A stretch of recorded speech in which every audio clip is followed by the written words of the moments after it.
Now, the next question is, are my non-Muslim relatives or our non-Muslim neighbors condemned to the hellfire because they are not Muslim? I think here we're maybe confusing what a Muslim is and what this word means. We definitely know that there is this historical prophethood starting with Adam and Eve and all throughout humanity. The Quran says, وَلَقَدْ بَعَثْنَا فِي كُلِّ أُمَّةٍ رَسُولًا أَنْ يَعْبُدُوا اللَّهَ وَاجْتَنِبُوا الطَّاغُوتِ. We in the royal we have sent to all nations of the earth a messenger.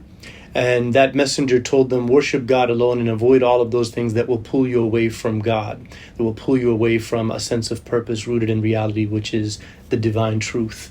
So every nation has had prophets. And so throughout history, there have been prophets speaking many other languages. Actually, the actual Arabic we know today, there was only one prophet speaking that, and his name was Muhammad, sallallahu alaihi wasallam. Scholars indicate some traditions that kind of highlight the meaning of all of these nations, that there were 124,000 prophets sent to humanity. Imagine none of those spoke Arabic, but did God send deficient people first because they didn't know Arabic? Going back to the idea that somehow Arabic is a holy language. So it's important for us to see that everybody is accountable for the knowledge that they have. If you know of a prophet and you know the teachings of a prophet, then you're accountable for that. And if that message has come to you intact, then you hold a much more serious accountability. If someone has the completely wrong idea of prophethood, or they have a confused prophethood, it is not acceptable for any person to ever worship an actual object. To believe that I'm going to put my dedication and devotion to something that is just a material thing is completely counter to the blessing of an intellect that we have. And so that's the beauty of the Abrahamic story, where Abraham, as just a young boy, challenged his father and his whole community because it's just simply irrational. And the point was that a child should be able to come to this knowledge. Nobody should just go along with such a grave, disrespect to truth and reality, to worship some statue that people have built themselves. So who goes to heaven and who goes to hell is God's business. That is not our business. We do know salvation comes through prophethood. You know you can be guaranteed to salvation through following the example of a prophet, that you know that message came from that prophet.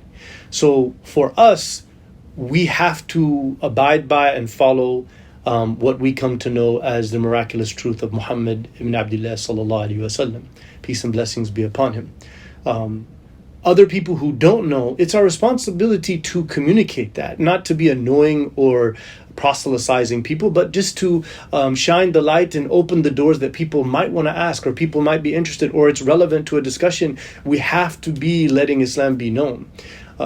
If it be that someone didn't know of the proper understanding, or they had the completely wrong idea, then they can't be held accountable like everyone else. And that's not my claim. The Quran talks about that. And there is a hadith in which the Prophet ﷺ talked about that in Sunan Abi Dawood. And so their affair is to God. Now, why we don't pray for them when they die is because we don't have that connection to the ummah of Muhammad ﷺ. It's not that we know for a fact that they're going to the hellfire. That's an assumption people are making. It's just that we don't seek forgiveness and mercy for them in an open manner because we are not connected to them in prophethood. They have people that they're connected to. They had beliefs that they claimed. It's important for Muslims to delineate who knows the prophethood and what is prophethood and who doesn't. And then we leave the rest to God, right? So it may very well be that you go to a Muslim graveyard and many of those people will spend a long time and maybe even eternity in hellfire. I don't know, depending on the scholarly position. Just because they're called Muslim and they were people called them as such does not mean that their heart was a sincere believer.